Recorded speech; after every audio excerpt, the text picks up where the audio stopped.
The way in, it's a short red brick building with a clock tower.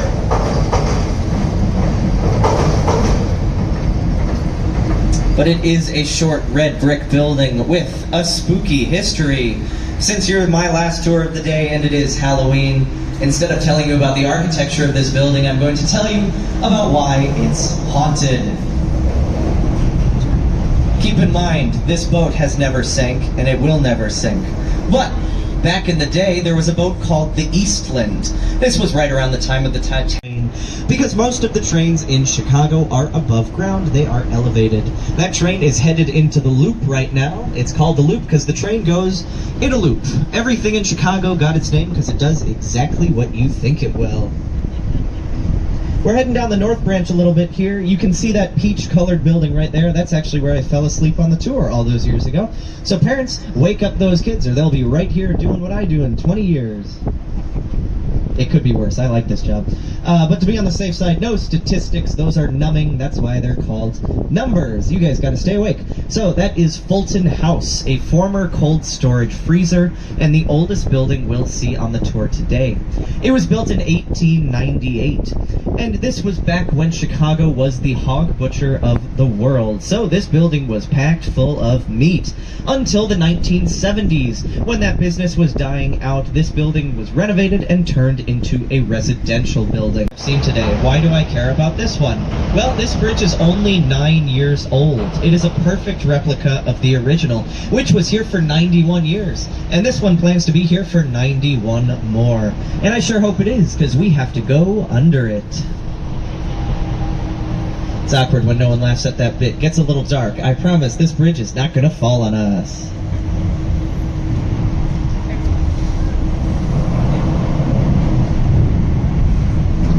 Coming out the other side, we have Merchandise Mart. This is a very large example of Art Deco, so I call it Mart Deco.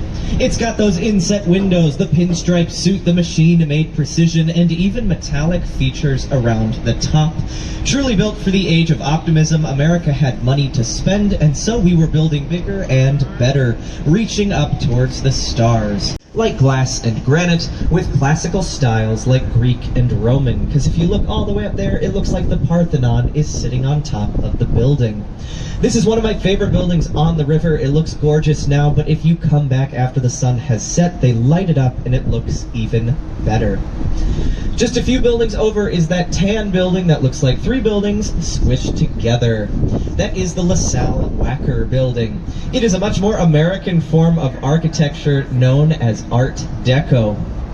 This was popularized in the roaring 1920s, a time of gangsters, jazz, opulence, and even merchant princes.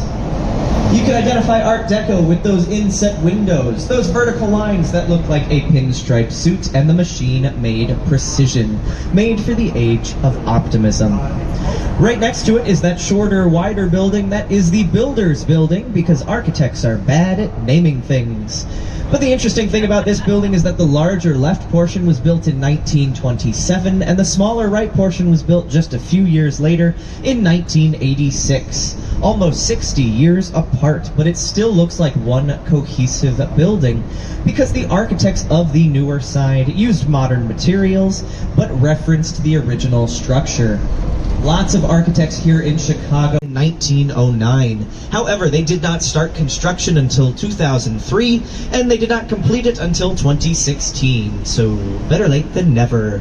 But it is better. People care more about the river than ever before. When there's stuff along the river, people want to come down, spend their time, and so this river, which has been very dirty for a very long time, is slowly getting better.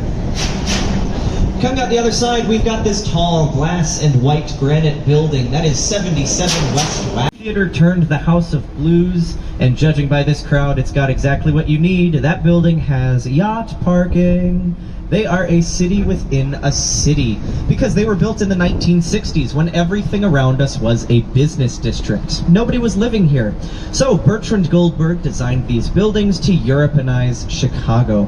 We'll talk more about what that means in a little next. Now, they call Chicago the second city, but I prefer to see it as the second chance city.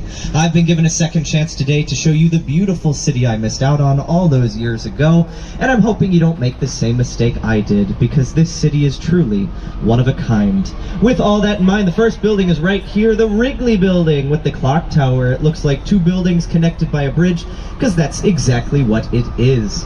It is a Spanish revivalist building, because it's modeled after La Giralda, the Seville Cathedral in Spain. It was built when America was a very young country, bumbling around, trying to find itself, and on this journey of self-discovery, we borrowed a lot of architecture from other countries who'd been doing it a lot longer than we had. Mainly European, because that's what we knew. But don't worry, we'll see some much more American forms of architecture very soon, like right now.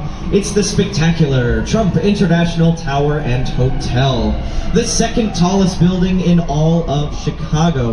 This was built in 2009, and it is a style of architecture known as contextualism. Contextualism is all about blending in and complementing the surroundings or the context. So it's got that glass face that visually connects it to the water below and reflects its surroundings. It also has